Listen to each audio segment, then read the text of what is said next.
का गद्दार कौन है? RSS VHP. अरे देश का गद्दार कौन है? अरे विश्व हिंदू परिषद हो बर्बाद, हो बर्बाद, हो बर्बाद। अरे बीजेपी होश में आओ, होश में आओ, होश में आओ। अरे वीएचपी होश में आओ, होश में आओ, होश में आओ। अरे Narendra Modi shame shame, shame shame shame shame. अरे BJP shame shame, shame shame shame shame. अरे वीएचपी अरे बजरंग दल शर्म करो, शर्म करो, शर्म करो। देश के गद्दारों को जेल में डालो सालों को, जेल में डालो सालों को। अरे वीएचपी आरएसएस बीजेपी वालों को जेल में डालो सालों को, जेल में डालो सालों को। आज यहाँ विधान सौदा में एसडीपीआई पार्टी जो है वो त्रिपुरा में जो वायलेंस हो रहा है उसके खिलाफ प्रोटेस्ट के लिए आई है। वैसे तो आज पूरे मुल्क भर में बहुत सी जगहों पे एसडीपीआई अपने अपने लेवल पर प्रोटेस्ट कर रही है और मैं ये देख रही हूँ कि पिछले 8 दिनों से जो वायलेंस भड़का है हिंदू मुसलमान का, उसकी बेस जो है वो वीएचपी है।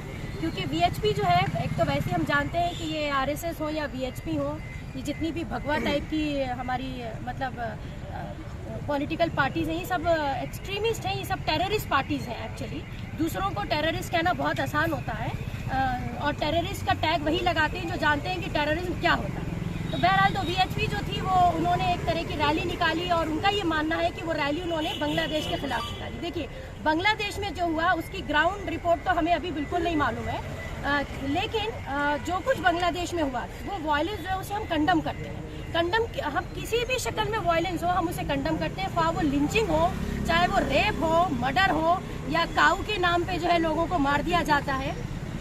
मगर अभी बात ये समझ में नहीं आ रही कि ऑलरेडी जहाँ त्रिपुरा में इस वक्त बीजेपी की गवर्नमेंट है वहाँ पर ही वायलेंस हुआ और वहाँ पर वायलेंस जो है वो कंटिन्यूसली हो रहा है और बहुत खतरनाक तरीके का वायलेंस हो रहा है, उस पर कोई कंट्रोल नहीं है। तो आखिर ये किस तरह की फेलियर गवर्नमेंट है जो एक छोटे से स्टेट में जिसे कहते हैं कि कंट्रोल नहीं कर पा रही है। इसका मतलब है कि इसके पीछे हाथ जो है या हवा देने का काम खुद गवर्नमेंट ही कर रही है। देखिए, अभी कुछ भी चीज़ छुपी भी नहीं है, एवरीथिंग इज एक्सपोज्ड नाउ, है ना। कश्मीर से लेके केरला तक कोई भी वायलेंस होता है, चाहे वो एक किडनैपिंग का हो, मर्डर का हो, चोरी का हो या फिर गाय के नाम पे हत्या का हो, कि लव जिहाद का हो या फिर हिंदू मुस्लिम वायलेंस हो या फिर क्रिकेट टीम के ऊपर ही उन्होंने जो है निशाना बना लिया। मतलब ये तो मैं समझती हूँ कमजोरी की और कमीनेपन की हद हो चुकी है कि आप देखिए कि एक टीम जीतती है तो उसके नाम पे इन्होंने मोहम्मद शमी जो एक लड़का खेलता है हिंदुस्तान की तरफ से उसको ही निशाना बना लिया। तो अभी क्या है, ये गवर्नमेंट कम्प्लीटली एक फेलियर गवर्नमेंट है, बहुत ही नीच जलील गवर्नमेंट है। और ये हम नहीं कह रहे हैं, हम तो रहने वाले हैं, हम तो दिन रात वायलेंस देख रहे हैं, हम तो क्रुएल्टी, बार्बरिज्म जिसे कहते हैं ब्रुचुअलिटी झेल रहे हैं। पूरी दुनिया आज हिंदुस्तान को शेम शेम कर रही है, लेकिन हमारी समझ में नहीं आ रहा है कि ये किस मिट्टी के बने हुए हमारे अमित शाह और मोदी हैं कि जिनको ज़रा सी भी शर्म नहीं आ रही, गैरत नहीं आ रही है और इनको ये समझ में नहीं आ रहा है कि पाप का घड़ा वाकई भरने में टाइम लगता है, क्योंकि घड़ा है ना, बड़ा है तो भरते भरते टाइम लगेगा। लेकिन इनको ये कहावत खूब मालूम है, क्योंकि ये इन्हीं की अपनी कहावत है कि फटने में देर नहीं लगती है। तो देखिए, हम लोग जो है वो आके बहुत पीसफुली प्रोटेस्ट कर रहे हैं। हम हर बार आते हैं, हम हर बार हर गलत चीज़ के खिलाफ आवाज़ उठाते हैं। यहाँ पर आवाज़ उठाना सिर्फ मुसलमानों का मुद्दा नहीं है, यहाँ आवाज़ हम हर उस चीज़ के खिलाफ उठाते हैं जो गलत हो रही है। तो कहने का मतलब ये कि आवाज़ उठाते उठाते एक दिन ये हो जाएगा कि हमें यकीन है कि क्रुएल्टी दबेगी और हमारी आवाज जो है वही सुनाएगी। मैडम, नेशनल मीडिया जो है, मैं पूछना चाहती हूँ कहाँ गई अब हमारी अपोजिशन पार्टीज? ये जो कांग्रेस है जो नए नए एजेंडे लेके चली आती हैं। देखिए, एक बात मैं आपको बताऊं, हमारी बड़ी मुसीबत क्या है। बीजेपी आज सेंटर में आई क्यों है या बीजेपी स्टेट में आई क्यों है? क्योंकि हमारे पास एक फ्रैक्चर अपोजिशन है। ये जो कांग्रेस पार्टी है जो आज किसी काम की नहीं रह गई, निठल्ली निकम्मी, अगर ये स्ट्रांग होता, किसी भी डेमोक्रेसी में जब अपोजिशन स्ट्रांग होता है तो जाहिर सी बात है कि जो भी गवर्नमेंट रूलिंग होती है उसके ऊपर एक चेक होता है। हमारी अपोजिशन ही इतनी टूटी फूटी भी है तो जाहिर सी बात है यही होना है। अब आप देखिए, आर्यन खान को बेल तो उन्होंने दे दी और गवर्नमेंट और कोर्ट ने ये भी कह दिया कि एविडेंस कुछ मिले नहीं। बड़ी शर्म की बात है कि जस्ट बिकॉज वो लोग अपने नाम की कॉस्ट पे कर रहे हैं। बेसिकली शाहरुख खान कोई बहुत बड़ा जिहादी या मुसलमान तो है नहीं, वो तो नमाज भी नहीं पढ़ता होगा मेरे ख्याल से, हम तो उसको अपनी कम्युनिटी में मानते ही नहीं है। बट बेचारा खान लगा हुआ है ना नाम में, उसकी कीमत पे कर रहा है वो। समझे आप। तो अब शर्म आनी चाहिए। और मैं तो कहूँगी हमारे देश की जितनी भी माइनॉरिटीज़ हैं, वो सिख हो, चाहे वो बुद्धिस्ट हो, चाहे वो जैन्स हो, चाहे वो पारसीज हो, इन सबको, और जो हमारे कास्ट सिस्टम पे बेस्ड हमारे शेड्यूल कास्ट, दलित, अनटचेबल्स है।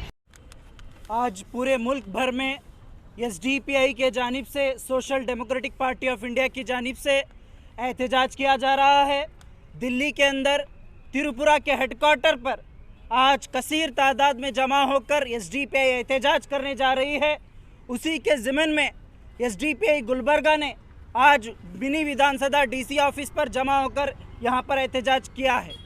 हमारा मकसद, जिस तरीके से 8 दिन से तकरीबन जब से 21 अक्टूबर से जिस तरीके से त्रिपुरा के अंदर जो हादसे हो रहे हैं, मुसलमानों को जानबूझकर टारगेट कर वहाँ के जो विश्व हिंदू परिषद संगठन के साथ साथ ऐसे 13 हिंदूवादी संगठनें मिलकर रैली निकालकर उस रैली के ज़रिए से तकरीबन 15 मस्जिदों को हलाक करने की कोशिश की गई है। उसी के साथ साथ 5 मस्जिदों को जलाया भी गया है और कुरान की बेहुरमती की गई है और अल्लाह के रसूल सल्लल्लाहु अलैहि वसल्लम के शान में बहुत सारे गुस्ताखिया अल्फाज और नारे लगाए गए हैं।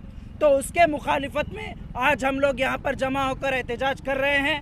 हमारा जो एहतजाज करने का जो मकसद यही है कि यहाँ की जो हुकूमत है, जो सबका साथ सबका विकास के जो नारे लगाती है, जो झूठे नारे लगाकर यहाँ के लोगों को बेवकूफ़ बनाकर यहाँ पर वोट हासिल करती है और सत्ता में आती है, और सत्ता में आने के बाद मुसलमानों को, दलितों को, क्रिश्चियनों को, जो लोग कुचले हुए लोग हैं, उन लोगों को लगातार कुचलने का काम कर रही है। एक तरफ किसानों को कुचला जाता है और एक तरफ आसाम के अंदर मुसलमानों की लाशों को कुचला जाता है।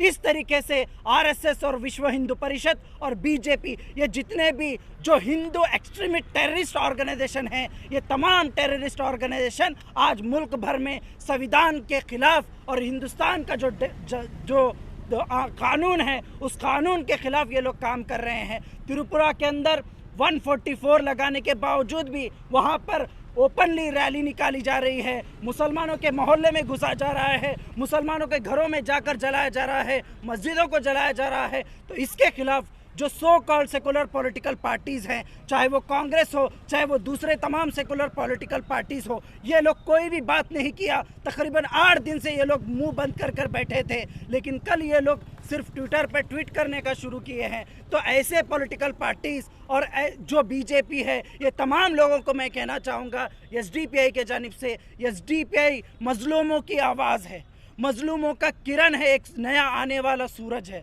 इंशाअल्लाह हम लोग यहाँ से दिल्ली तक जो एहतजाज कर रहे हैं, हमारा मकसद यही है, चाहे कोई भी मजलूम हो, चाहे वो बांग्लादेश में रहने वाला हिंदू हो, चाहे वो यहाँ के रहने वाले अक़लियती मुसलमान हो, इन तमाम लोगों के बारे में बात करने वाली एक वाहिद पॉलिटिकल पार्टी है social democratic party of India. मैं यही कहना चाहूँगा कि ज़्यादा से ज़्यादा और तादाद में ऐसे प्रोटेस्ट इकट्ठा हो, प्रोटेस्ट हो, ताकि ये सरकार हमारी बात को सुने, हमारी बात को समझे। इसीलिए आज हम यहाँ पर प्रोटेस्ट कर रहे हैं।